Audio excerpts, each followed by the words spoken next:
Bonjour à tous, j'espère que vous allez bien. Donc là, deuxième petite épée sur les graphes. Comme le premier, c'est un petit peu hors programme, mais je trouvais intéressant de vous le montrer parce que cet algorithme de Dijkstra, c'est un petit peu une introduction à comment va marcher un GPS. D'accord. Alors je dis pas que c'est exactement l'algorithme qu'utilisent les GPS, je pense qu'ils ont trouvé un algorithme, il y a des algorithmes bien plus performants, mais ça fait une première approche et ça vous donne une petite idée. Déjà, vous allez voir que en termes de complexité, de calcul, de nombre de données qu'il faut retenir, de mémoire, c'est quand même assez lourd. Donc c'est quand même une belle prouesse le GPS. Enfin bon, on va voir ça. Donc juste pour commencer, on a besoin d'un petit prérequis. Là, on va avoir des graphes comme on a vu déjà. Il va être orienté et il va y avoir des étiquettes. Et ces étiquettes, elles vont avoir une valeur. Notamment, nous, le graphe pondéré, ça va être un nombre positif à chaque fois. Et on peut imaginer en fait que l'arête, la valeur qu'on met pour le GPS par exemple, c'est soit le nombre de kilomètres de la route entre telle ville et telle ville, ou alors c'est le temps que va mettre la voiture à une vitesse, si elle respecte la vitesse réglementaire, etc. Voilà. Donc après, tout dépend comment vous programmez votre algorithme. On appelle ça un poids, on dit que c'est le poids de l'arête. Et du coup, le poids d'une chaîne, c'est la somme des poids de chaque arête qui va constituer la chaîne. Donc on voit très bien, si on veut relier une ville à une autre, on a plusieurs routes. Chaque route, chaque itinéraire, on va dire plutôt, ça correspond à une chaîne. Et donc chaque itinéraire a son nombre de kilomètres ou son temps de distance, et du coup sera son poids. Et l'objectif, ça va être de trouver la chaîne ou l'itinéraire pour le GPS qui a le plus court, qui est le poids le plus faible. Et donc Dijkstra nous a fait un algorithme. Alors il est un petit peu compliqué au départ, après quand on a l'habitude ça va. Donc on va l'étudier sur un exemple. Donc l'exemple c'est ici, c'est le même que votre TP. Je vous ai fait un petit graphe pondéré, vous avez dit qu'il y a le poids. Donc par exemple entre E et A, le poids est 3. Donc on peut imaginer par exemple que c'est deux villes et puis il y a 3 km entre ces deux villes. Ou alors il faut 3 heures pour rejoindre ces deux villes en voiture, etc. etc. Donc l'objectif ici, ça va être de relier le E au S avec le plus court chemin. Et donc là, on a un algorithme, donc il suffit de suivre les étapes. Donc la première étape, vous faites du coup un tableau, je vous l'ai fait sur votre TP, vous mettez tous les sommets et vous rajoutez une colonne avec, parce qu'en fait à chaque étape de l'algorithme, on va sélectionner un sommet. Pour la deuxième ligne, vous prenez le sommet de départ et vous mettez un poids de 0, si vous voulez. Tous les autres, vous allez mettre l'infini, parce qu'on va chercher le minimum à chaque fois. Donc au moins, l'infini, on ne va pas le prendre en compte quand on va chercher le minimum, on prendra forcément la valeur qu'on aura. Pour le début, en tout cas.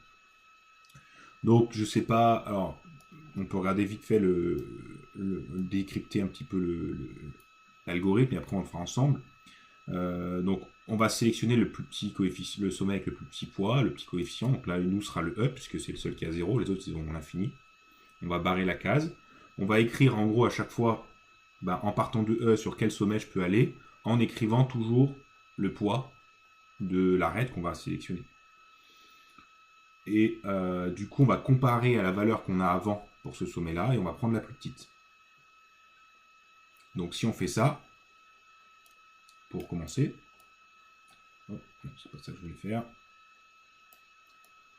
Donc ici, si je regarde, alors on va essayer de se caler pas trop mal.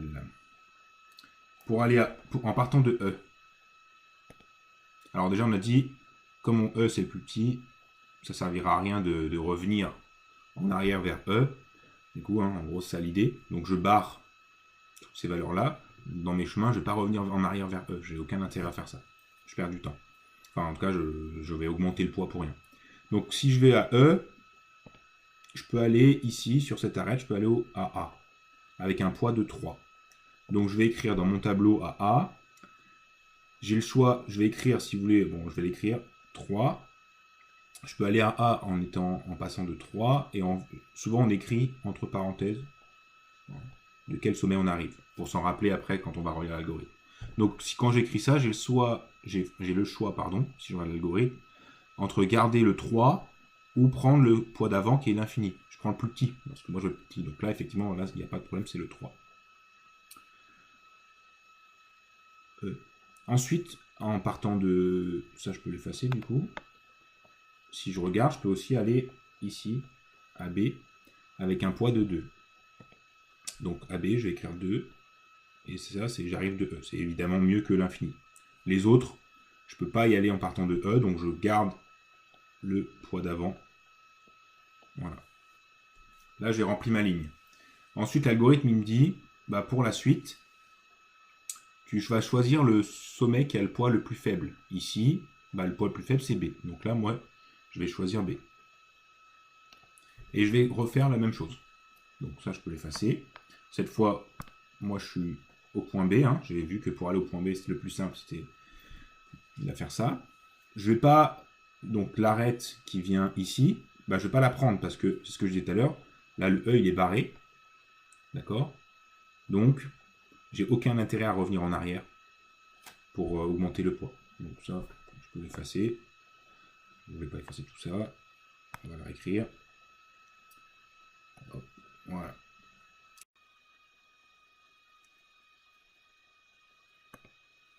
Donc, en partant de B, je peux aller vers A, ce chemin-là. Si en allant de B, je vais vers A, je vais avoir un chemin, parce que du coup, on se rappelle hein, que le B, et j'ai un poids de 2. Donc, pour aller vers A, ça me ferait un poids de 5. Donc là, je pourrais écrire ici 5 en arrivant de B. Mais quand je compare avec celui d'avant, bah, celui d'avant était plus intéressant, puisque j'avais un poids de 3. Donc, je ne vais pas le prendre. Celui-là, je dis que ça ne me sert à rien, et je vais garder le poids qui est le plus intéressant entre les deux. Ensuite, pour de B, bon alors vous avez compris le principe, hein, ici, vous aurez toujours le 2 hein, quand je fais pour cette ligne-là, de départ. Je peux aussi aller vers D, et j'aurai un poids de 6. C'est évidemment plus intéressant que le poids que j'ai avant, qui était l'infini. Donc là, je peux mettre un 6, et c'était que j'arrivais vers B. J'ai la même chose pour C. Alors la même chose, pas le même poids, mais j'ai ce chemin-là. Ça me fait un poids de 2 plus 5, 7. Donc je peux aller vers C avec un poids de 7. Et voilà, j'ai oublié quand j'ai choisi le sommet B de barrer en dessous. Le point S, je ne peux pas y aller, donc je garde le poids d'avant. Maintenant, je regarde. Ici, le sommet avec la valeur la plus faible, c'est A. Donc je vais choisir A. Et je barre ce qui est en dessous. D'accord? Donc là, si je reprends où j'en suis, je suis en train d'étudier. Je vais étudier le chemin où je passe par A. J'arrive de E, pardon. C'est ce qui est écrit. 3E. Il y a bien le poids et je vais étudier ça. Donc, aller vers B, j'ai aucun intérêt à le faire puisque j'ai déjà trouvé le plus court chemin pour aller à B. D'ailleurs, on le voit, c'est barré. Hein. Ok. Donc ça, c'est bon. Je peux aller vers C. Si je vais vers C, si je fais ce chemin-là, je vais avoir un poids de 3. Pour l'instant, un poids de 6, pardon, 3 plus 3. Pour l'instant, moi j'avais un poids de 7. Donc là, c'est meilleur. C'est mieux. Donc je vais l'écrire. 6, et cette fois, c'était en venant de A. Voilà. Ça, c'était une possibilité. Ensuite, je peux aussi aller vers D. Ça me fait un poids de 3 plus 2, 5. C'est meilleur que le 6 que j'avais. Donc je vais l'écrire. Et je peux toujours pas aller à S. Donc, je vais mettre l'infini. Et donc là, je vais choisir le sommet avec le poids le plus faible. C'est le sommet D. Donc ici, je vais mettre D. Et je vais barrer ici. Je continue à avancer. Alors, qu'est-ce que ça me donne? Le chemin D, c'était en venant, le mieux c'était en venant de A. Donc cette arête-là et ce chemin-là. Ok. Donc D, qu'est-ce que je peux faire? Je peux aller vers B, mais aucun intérêt, parce que j'ai déjà trouvé le chemin plus court. Je peux aller vers A. Bah, aucun intérêt non plus, parce que je viens de A. Je peux aller vers C. Alors, qu'est-ce que ça me donne pour C? Ça me ferait un poids de 3 plus 2 plus 2. Donc 7 pour aller vers C. C'est pas intéressant. Parce que j'ai un poids de 6. Donc je vais garder mon poids de 6 en venant de A. C'est plus intéressant pour moi. Et je peux aller vers S. Ici. Et ça me ferait un poids de... Donc pareil, 3 plus 2 plus... enfin, du coup, le 5 que j'avais plus le 2. Ça me fait 7. J'aurai un poids de 7 en venant de D.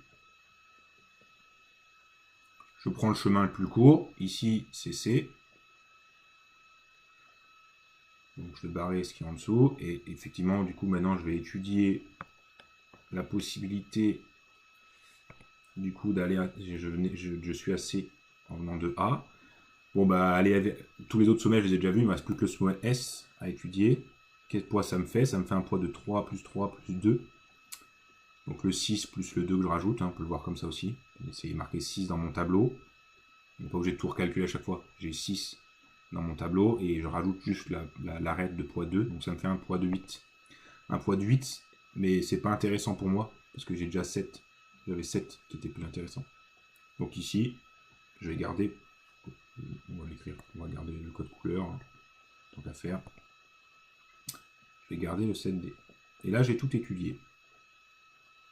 D'accord. Donc maintenant, comment je lis le sommet? Bon, ben, moi, je voulais aller à S. Pour aller à S, on va faire un truc comme ça.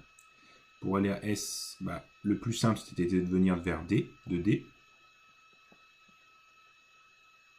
D'accord. Ensuite, D, le plus simple, c'était de venir de A.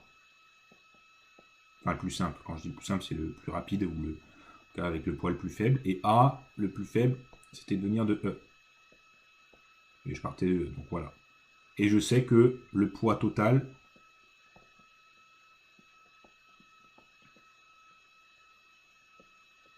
est du coup 7. Donc voilà.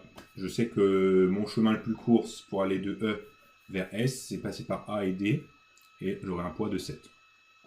Donc on peut imaginer, encore une fois, que le GPS nous dit bah, pour aller de telle ville à telle ville, c'est ce chemin-là qu'il faut prendre et vous aurez un total de tant de kilomètres ou un total de temps enfin, vous mettrez autant le temps, tel temps pour